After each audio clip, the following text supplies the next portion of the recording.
나눌 설교의 제목은 우리에게 나신 아기 예수님, 그런 제목입니다.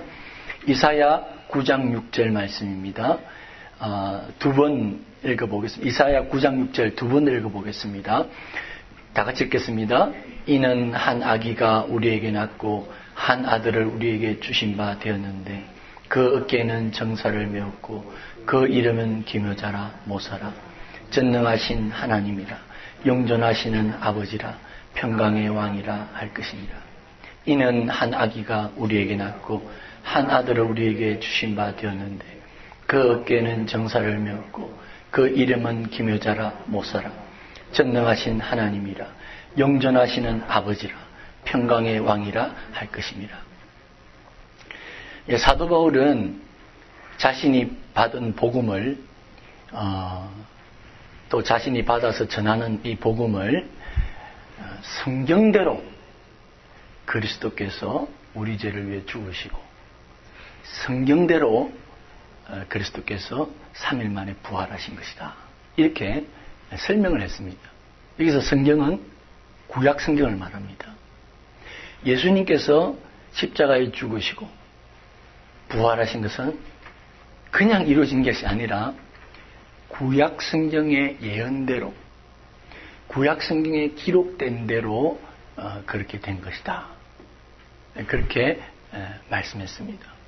그러면 예수님께서 십자가에 죽으시고 부활하신 것만 구약 성경에 예언되어 있느냐? 그건 아니죠. 사도 바울이 그런 의미에서 말한 게 아니에요. 예수님의 모든 일생이 태어나면서부터 돌아가시는 그 모든 부활하신 모든 일생이 구약 성경의 대로 되었다. 그런 의미입니다. 그러니까 예수님에 대해서는 구약 성경을 여러분이 연구를 해보시면 예수님에 대해서 예언이 다 되어 있다는 것입니다. 우리가 오늘 읽은 본문의 말씀도 그렇습니다. 여러분 이사야 선지자는 예수님이 오시기 전 700년 전에 살았던 선지자입니다. 이 구약 이사야 선지자는 예수님에 대해서 몇 가지 예언을 했는데 그 중에 여러분 또 유명한 구절이 있죠. 이사야 7장 14절. 이사야 선지자가 700년 전에 예언을 한 것입니다. 그러므로 주께서 친히 징조로 너희에게 주실 것이라. 보라 처녀가 잉태하여 아들을 낳을 것이요 그 이름을 임마누엘이 하리라. 예수님의 마리아에게서 처녀 마리아에게서 몸으로 태어날 것을 예언한 그런 내용입니다. 근데 이사야 이 선지자가 오늘 본문의 내용도 오늘 본문 우리가 뭡니까? 이 이사야 9장 6절도 예수님의 탄생하심을 이미 700년 전에 예언한 내용이라는 거죠. 그래서 오늘은 이 예언의 말씀을 통해서 아기로 탄생하신 예수님이 어떤 분인지 우리가 성탄의 의미가 무엇인지 말씀을 좀 나누고자 합니다. 오늘 본문에 있는 그대로 제가 오늘 설명을 할 것입니다. 성경 구절을 좀 많이 인용할 건데 여러분 첫째는 통치권자이신 아기 예수님입니다. 이사야 9장 6절 이는 한 아기가 우리에게 낳고 한 아들을 우리에게 주신 바 되었는데 그 어깨는 정사를 메었다. 그 정사란 우리 한국말로는 좀 어려운데 영어로 표현하면 government 혹은 authority로 되어 있습니다. 통치자 혹은 통치권, 권한, 통치권이라고 쉽게 이야기하면 좋겠죠. 아기 예수님께서는 통치권자이시다. 그렇게 권한을 가지신 분이시다. 그렇게 성경이 기록하고 있습니다. 예수님께서도 본인이 친히 마태복음 28장 18절 예수님께서 마지막 이 세상을 성천하시면서 제자들에게 하신 말씀이 가라사대 하늘과 땅의 모든 권세를 내게 주셨다. 예수님 본인 자신이 하늘과 땅의 권세를 authority를 정사를 본인이 가지셨다. 그렇게 말씀했습니다. 근데 여기서 어깨에 정사를 메었다. 그래서 어깨가 우리가 주로 어떤 성경에는 어떤 의미로 쓰이느냐. 우리가 일반적으로 생각하는 그대로입니다. 어깨는 힘을 의미하기도 하죠. 예, 어깨를 힘, 권위 이런 걸 상징합니다. 우리가 보통 이제 군대에서도 훈장이나 뭐 계급 이런 걸 어깨에 달잖아요. 그렇죠? 뭐 힘 있는 사람 어깨라고 이렇게 달다. 우리가 유명한 찬송 You Raise Me Up 그 노래 있잖아요. 그때도 뭐라고 되어 있습니까? 내가 당신의 어깨 위에 있을 때에 당신이 나를 어깨 위에 아기를 마치 아버지가 어깨 위에 탁 매듯이 당신이 나를 어깨 위에 맬 때 내가 그 파도를 그 위에 서고 산 위에 선다. 그런 우리 노래 유명한 노래가 있잖아요. 그죠? 그 어깨 예수님께서 그 어깨에 통치권을 매셨다. 가지셨다. 그런 의미고 또 어깨라는 것은 무엇인가 짊어진다. 그런 의미가 있습니다. 짊어진다. 그 구약 성경에 보면 대제사장, 제사장은 하나님 앞에 백성을 대표해서 나아가는 사람이 제사장입니다. 근데 그 제사장의 옷을 보면 그 구약 성경의 28장에 보면 옷에 대해서 자세히 기록하고 있습니다. 옷을 이렇게 만들어라. 그때 있는데 그 어깨, 뭐 다른 걸 제가 설명하려면 너무 깁니다. 제사장의 옷을 너무 하나하나 의미가 깊이가 있는데 그 제사장의 어깨 양쪽에 보석을 달고 있습니다. 여기서는 자세히 보이지 않죠. 가슴에도 12개의 보석이 있습니다. 근데 가슴의 보석에도 이스라엘 백성 전체 이름 하나하나가 기록이 되어 있습니다. 그 품고 하나님께 나가는 그런 의미죠. 근데 이제 어깨에도 두 보석을 이렇게 답니다. 견장이라고 합니다. 견장. 그 견장에는 6개의 이스라엘 백성들, 우측, 좌측에 6개의 이스라엘 백성들 이름. 그러니까 제사장은 이스라엘 백성들 전체를 보석에 새겨서 그 어깨에 지고 하나님 앞에 예배하러 나가고 그 이스라엘 백성들의 죄를 지고 하나님 앞에 나가서 죄사하는 제사를 드리는 것이 제사장입니다. 예. 그래서 이 어깨에 메고 가는 그런 의미예요. 죄를 지고 가는 그런 의미가 있죠. 우리 예수님, 통치권자이신 그 예수님, 어깨에 그 통치권이 있다. 하늘과 땅의 모든 통치권을 가지신 그 예수님께서 참 갈보리 그 십자가 언덕 위에를 우리의 죄를 지고 인류의 그 죄를 어깨에 지시고 그 십자가 위에 올라가셨다. 그러한 예수님의 모습을 상징하는 우리가 짊어지는 의미가 있다는 것입니다. 두 번째로 예수님, 아기 예수님은 위대한 보호자이시다. 그렇게 되어 있습니다. 이사야 9장 6절 이는 한 아기가 우리에게 낳고 한 아들을 우리에게 주시면 되는데 그 어깨에는 정사를 메었고 그 이름은 기묘자라 모사라. 좀 어렵죠, 그죠? 한국말이. 근데 기묘자라는 것은 원더풀 혹은 marvelous 대단한, 기이한, 놀라운 이런 뜻입니다. 기묘자. 기이한, 기사와 표적할 때 기이한. 모사라 할 때는 이 모사는 카운셀러라는 뜻입니다. 놀라운 카운셀러다. 오늘 우리 최 교수님, 제 그 의사 카운셀러시잖아요. 사실은 그죠? 예수님께서 원더풀 카운셀러다. 그렇게 했어요. 근데 이제 신약 성경에 보면 그 카운셀러를 신약 성경은 보혜사라 그렇게 표현되어 있습니다. 보혜사. 이 보혜사는 누구를 지칭할 때 말하냐면 성령 하나님. 우리가 삼일체 하나님 할 때 성부 하나님, 성자 예수님, 성령 하나님이라고 하잖아요. 그 성령 하나님에 대해서 성경은 카운셀러다. 보혜사다. 그렇게 성경은 계속 기록하고 있습니다. 근데 예수님도 그런 보혜사라는 거예요.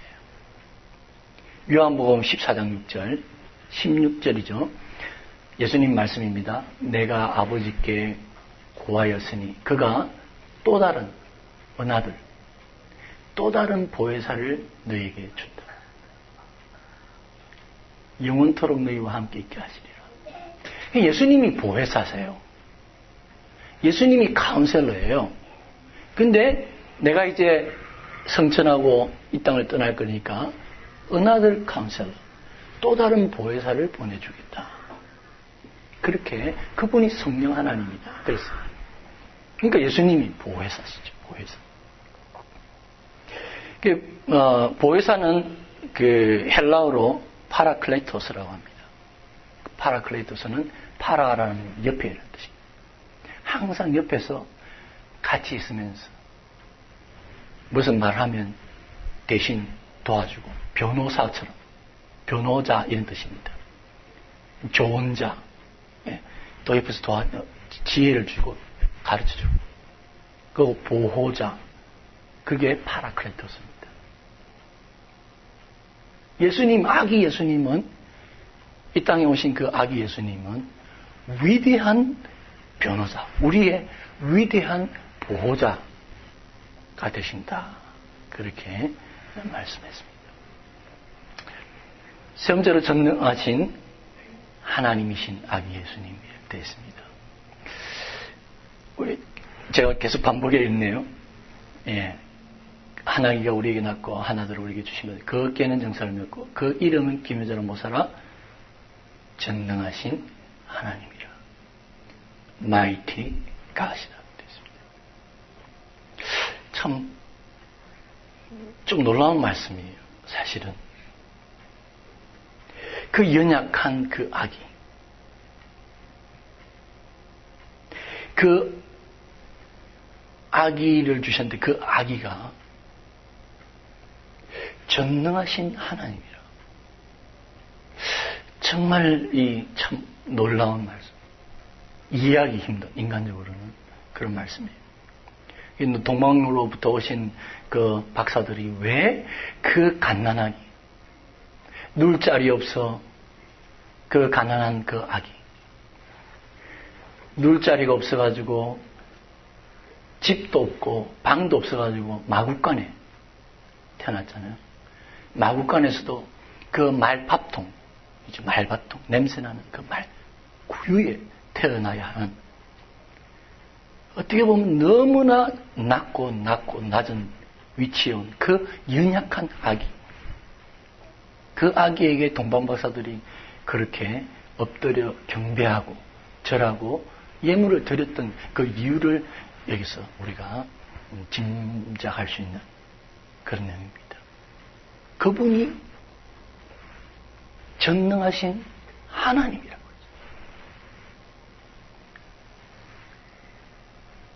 이 말씀을 못 받아들일 사람들이 많이 있겠죠.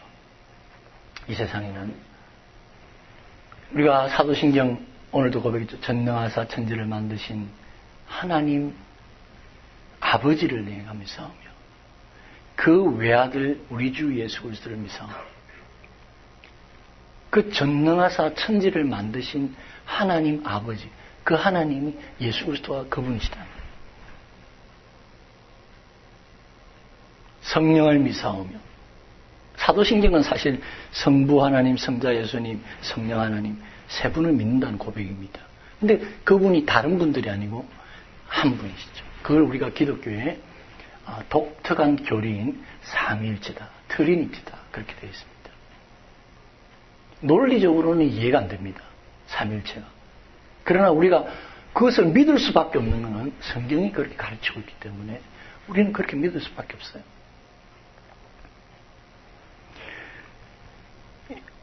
오늘 우리가 교동문에도 마침 이 구절이 나왔습니다.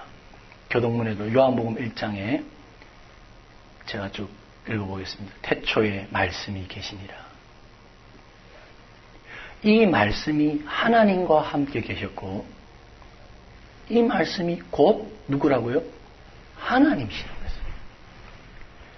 말씀이 계셨는데 하나님과 함께 계셨는데 그 말씀이 곧 하나님이시라고 했어요. 그가 태초에 하나님과 함께 계셨고 만물이 그로 말미암아 지은 바 되었으니, 지금 예수님을 말합니다. 지은 것이 하나도 그가 없이는 된 것이 없느니라. 말씀이 육신이 되어 우리 가운데 거하심에, 지금 예수님의 인카네이션, 성육신을 말하는 겁니다. 말씀이 육신이 되어 우리 가운데 거하심에 우리가 그 영광을 보니 아버지의 독생자의 영광이요 은혜와 진리가 충만하더라. 이 말씀이 천지를 창조했고 이 말씀이 하나님과 함께 계셨고 이 말씀이 곧 하나님이시라. 여러분 어떻게 우리가 뭐 더 이상 삼일체를 뭐 그 기독교 교리야 뭐 논리 안 맞는 교리야 말할 수 없는 겁니다. 성경이 그렇게 가르치고 있으니까 우린 그렇게 믿는 것입니다. 예수님께서도 요한복음 10장 30절에 나와 아버지는 하나임이라. 요한복음 14장 9절에 빌립이 하나님을 보여달라고 했거든요.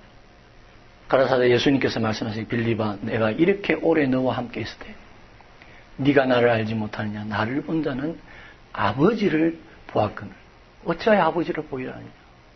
하나님 보여달라는 사람 이 세상 많아요. 하나님 보여주면 예수 하나님 믿겠다 이런 사람 많잖아요. 빌립이 그렇게 써요. 하나님 보여달라고. 빌립아 네가 그렇게 오래 나와 함께 있잖아요. 나를 본 자는 아버지를 본다고 그렇게 했습니다. 그래서 예수님께서는 전능하신 하나님이다. 그랬습니다. 영존하시는 아버지이신 아기 예수님. 쭉 계속 반복 읽으니까 뒷부분만 읽을게요. 그 이름은 기묘자라 모사라 전능하신 하나님이라 영존하시는 아버지라. Everlasting Father. 영원히 계시는 아버지다. 네. 그 아기가 아버지다. 이 뭐 표현이 이상하죠. 아기가 아버지다는 거죠. 예. 그래서 여기서 이 앞에서 전능하신 하나님이라 할 때는 여기는 뭐랄까 능력을 강조하는 말씀입니다. 예수님께서는 전능하신 하나님이시다. 이런 걸 강조한 거고 여기서 아버지라는 것은 예수님께서는 우리를 보호하시고 우리를 사랑하시는 아버지시다. 그 사랑의 강조점이죠.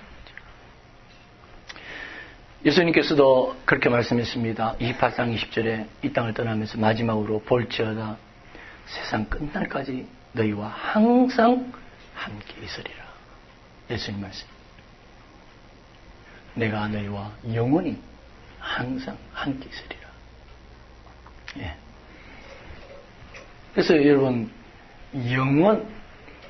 예수님께서는 그냥 이 땅에 우리와 관계된 분이 아니라 영원히 영존하시는 하나님, 우리가 영원히 관계를 맺으시는 하나님이시는 거예요. 그는 우리와 동행하시되 이 땅에서만 동행하는 것이 아니라 영원히 우리와 함께 하시는, 우리에게 생명을 주시되 이 땅에 생명만 주는 것이 아니라 영원한 생명을 주십니다. 만약에 주님이 이 땅에 생명만 주러 오셨다면 사실 뭐가 다른 게 있겠습니까? 이 땅에 부귀영화만 주고 이 땅에 그냥 건강만 주고 이 땅에 오래 사는 장수만 준다면 요즘 하긴 너무 오래 사는 장수가 복이 아니라고 사람들 그렇게 하더라고요. 어쨌든 이 땅에 장수만 주고 복만 준다 이러면 뭐가 그렇겠습니까? 그러나 예수님께서 주시는 것은 영원한 생명. 요한복음 3장 16절 성경에서 제일 유명한 구절이죠. 한번 같이 읽겠습니다. 하나님이 세상을 이처럼 사랑하사 독생자를 주셨습니다. 이는 저를 믿는 자마다 멸망치 영원한 eternal life, 영원한 생명을 얻게 하려 합니다. 이 영존하시는 아버지, 영원히 우리와 관계되는 분이시다. 영원과 관계된 분이시다. 영원한 생명을 주시는 분이시다. 그렇게 성경이 강조하고 있습니다. 다섯 번째로 평강의 왕이신 아기 예수님. 뒷부분을 읽어볼까요? 그 이름 기모자라 모사라 전능하시는 하나님이라 영존하시는 아버지라 평강의 왕이라 Prince of Peace 평강의 왕이라 할 것입니다. 평강은 히브리어로 말하면 샬롬입니다. 샬롬. 유대인들은 이 샬롬을 제일 중요시 여깁니다. 그래서 유대인들은 만날 때마다 샬롬, 샬롬, 예? 샬롬을 인사하고 강구하고 구합니다. 예. 그 평화 이런 뜻, 평강 이런 뜻이죠. 이 샬롬의 히브리어 원 의미는 홀, 온전한 이런 데서 perfect, complete, 완전한 이런 데서 그 샬롬이라는 단어가 왔습니다. 완전하고 온전한 상태.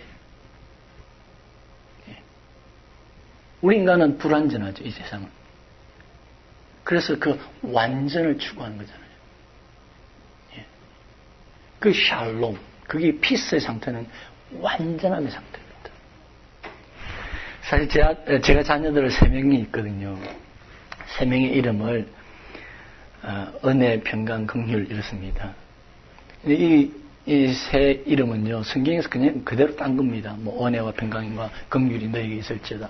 성경에 많이 있잖아요. 근데 이 은혜, 평강, 긍휼은요, 사실은 복음을 그대로 설명한 겁니다. 제가 애들한테 반복해서 말하죠. 인간이 불완전하고 너무 고통스러움이 있죠. 죄 아래 있고 죽음 아래 있고 이런 고통 중에 있는 인간을 하나님이 긍휼히 여기셨어요. 우리 아들 이름 긍휼히 여기셨어요. 사랑의 하나님이 우리를 긍휼히 여기셨어요. 인간.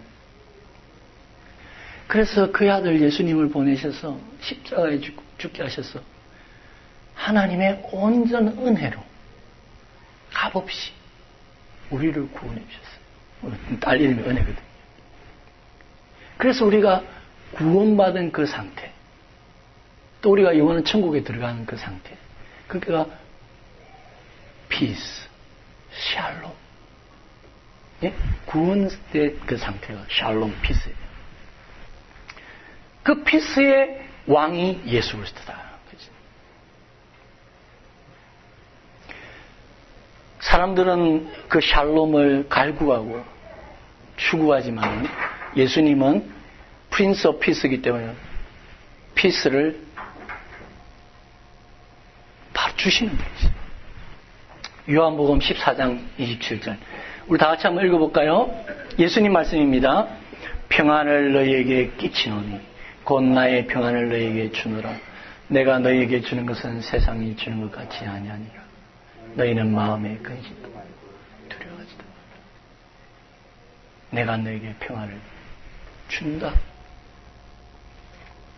평안하기를 빈다. 우리는 이렇게 그죠? 그죠?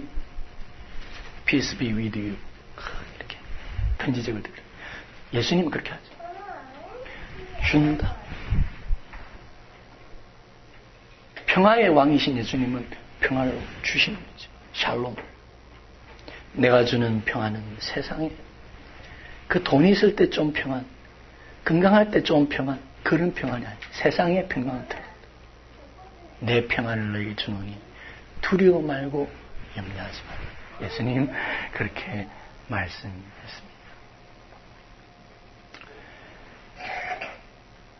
한 가지만 더 우리 생각을 하고 하겠습니다. 우리를 위해 탄생하신 아기 예수님입니다. 자, 앞부분으로 다시 돌아가겠습니다. 이제 이때까지 뒷부분까지 그까지 했는데 이사야 9장 6절 이는 한 아기가 우리에게 낳고 to us 한 아들을 우리에게 주신 바 되어 to us 우리에게 주신다. 뭐 제가 예를 들어서 제가 태어났다. 아버지에게 태어났다. 우리 부모님이 태어났다. I was born to my father parents in 뭐 19 얼마 이렇게 하겠죠. 내 부모님에게 태어났다. 엄밀하게 말하면 한 아기가 한 아들이 마리아에게 태어났다. 아니면 육신의 아버지 요셉에게 태어났다. 뭐 그렇게 해야 되겠지. 근데 오늘 본문은 우리에게 나타 그랬어요. 한 아기가 우리에게 주어졌다. 예수 그리스도께서는 우리 인류를 위해서 하나님이 보내셨고 주신 아기라는 겁니다. 더 엄밀히 말하면 나와 여러분에게 주었다. To us는 to me입니다. 한 아기가 나를 위해 태어났다. 한 아들을 나에게 주셨다. 그래서 사실 이 여기 구절은 우리에게란 표현을 나의 이름을 넣을 수 있습니다. 한 아기가 나에게 낳고 한 아들이 나에게 주었다. 그분이 나와 여러분을 구원하시기 위해서 이 땅에 오신 그날이 성탄입니다. 성탄의 의미는 그 날입니다. 성탄의 의미는 그냥 즐기는 날이 아니라 우리의 구원자이신 그분이 나를 위해 너무나 놀라우신 그분이 나를 위해 오신 그날.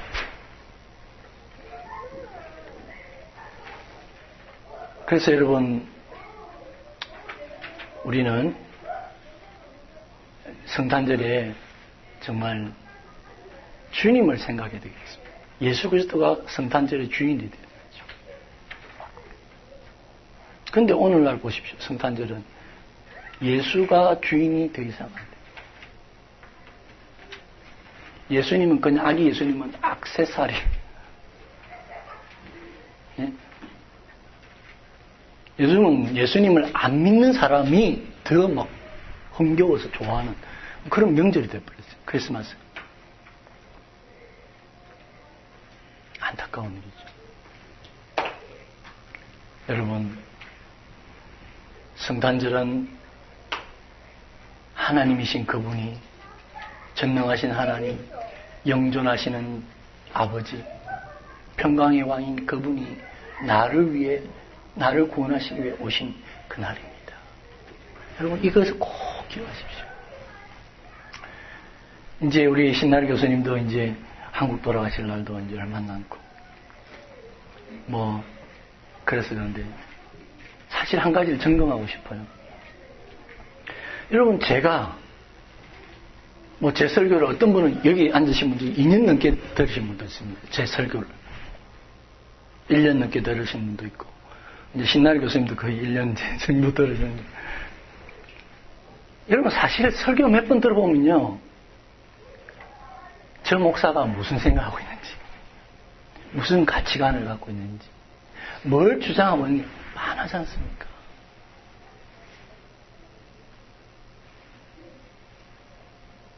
근데 제가 꼭 부탁을 하고 점검하고 싶은 겁니다.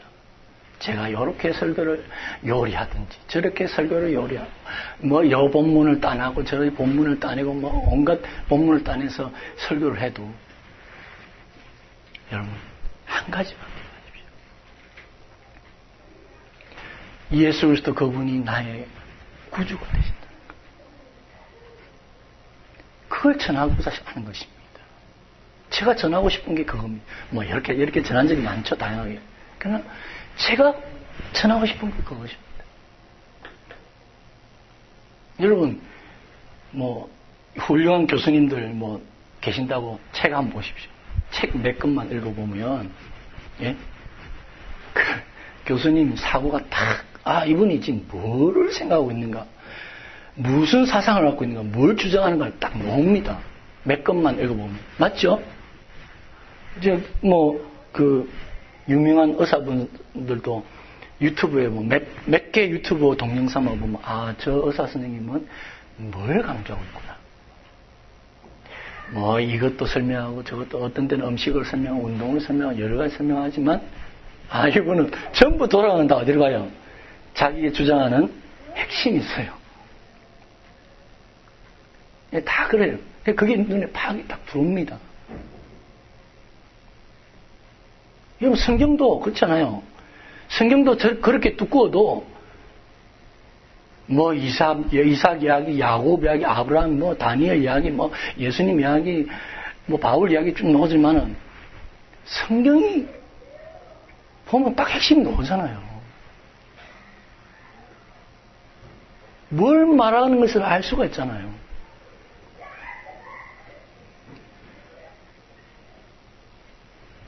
저도 마찬가지예요. 여러분 참 대단하세요. 제 부족한 설교를 1년이나 듣고 2년이나 듣고 반복해 듣는 여러분들이 참 인내심도 대단하신데, 여러분 제가 그러나 어쩔 수 없습니다. 제가 믿는 것, 제가 주장하는 것, 제가 외칠 수밖에 없는 한 가지는 예수 그리스도 그분이 우리의 구주시다. 그분이 내가 길이요 진리요 생명이니 나로 맘친 걸 아버지께로 올 자가 없다고 전에 말씀하셨기 때문에 저는 그대로 믿고 여러분에게 전하고 싶은 것입니다. 여러분이 어떤 설교를 듣고 싶어 하든 제가 그거 맞출 수는 없습니다. 성경이 그것이라고 저는 믿기 때문에 제가 그것을 전할 수밖에 없습니다. 요리를 다양하게 할 뿐이지.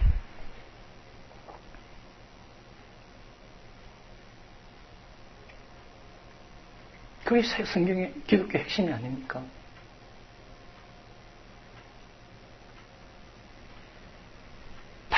많이 기억하지 맙시다. 원래 위대한 것은 복잡하지 않습니다. 단순합니다. 여러분, 성경도요, 우리 기억력이 너무 약하다는 걸 하나님이 잘 아세요. 그래가지고, 십계명이라 하나님 이불로 그렇게 십계명, 출애굽기 20장에 10가지로 요약해 놓으셨잖아요. 얼마나 우리가 이 머리가 뭐 대단한 것 같아도 단순 무지한 거 아시니까 하나님이 십계명 이렇게 요약을 해 놓으셨어요. 여기 이게 10개가 중요하다. 여러분 십계명 외우신 분 계십니까? 물어볼까요? 십계명도 못 외워요.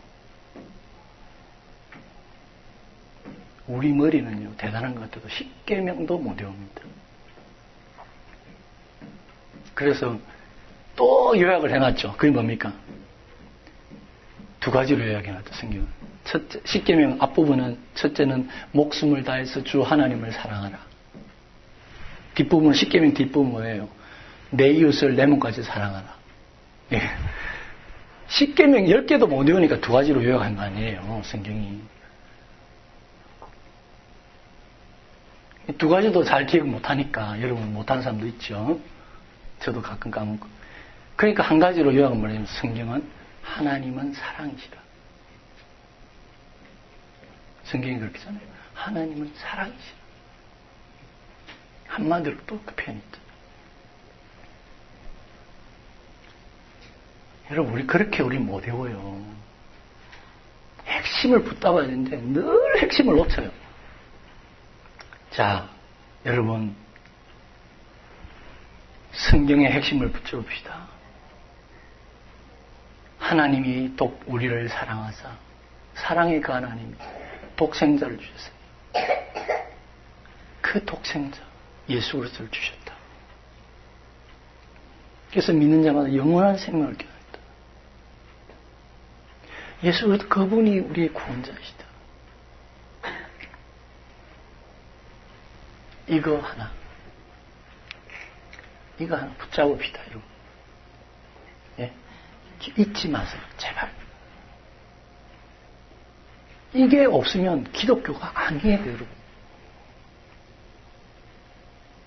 여러분, 지금 성탄절날 하나님 없이 성탄절이 막 축하가 되고 있잖아요. 예수 그리스도 없이 축하되고, 예수 그리스도 핵심이 빠져버렸어요. 마찬가지입니다. 오늘날 종교가 그렇습니다. 기독교가 그렇습니다. 기독교라는 이름을 하고 있는데 기독교가 아니에요. 핵심을 빼버려요. 그냥 윤리, 도덕, 이렇게 살아라, 저렇게 살아라, 착하게 살아라, 이렇게 하면 건강한다, 이렇게 하면 복 받는다, 이렇게 사는 게 착하게 사는 사람. 그러니까 다른 종교하고 같은 게 다른 게 없어요. 종교다원주의가 오늘날 판을 치잖아요. 종교는 다 똑같아. 응?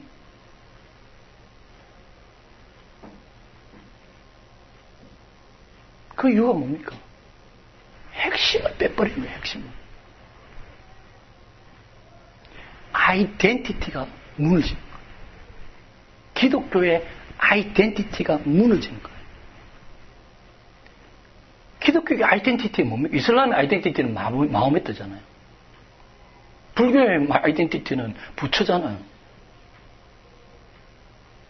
그럼 기독교의 아이덴티티는 누굽니까? 예수 그리스도잖아요. 근데 왜 예수 그리스도를 빼자는 겁니까? 왜 예수 그리스도 없는 기독교를 이야기합니까? 그건 기독교가 아니에요, 여러분.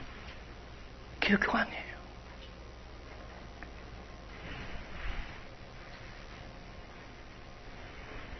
제가 왜 이렇게 안타깝게 얘기하냐면 예수 없는 크리스마스처럼 예수 없는 기독교인들, 예수 없는, 아직도 예수님을 알지 못하는 교인들,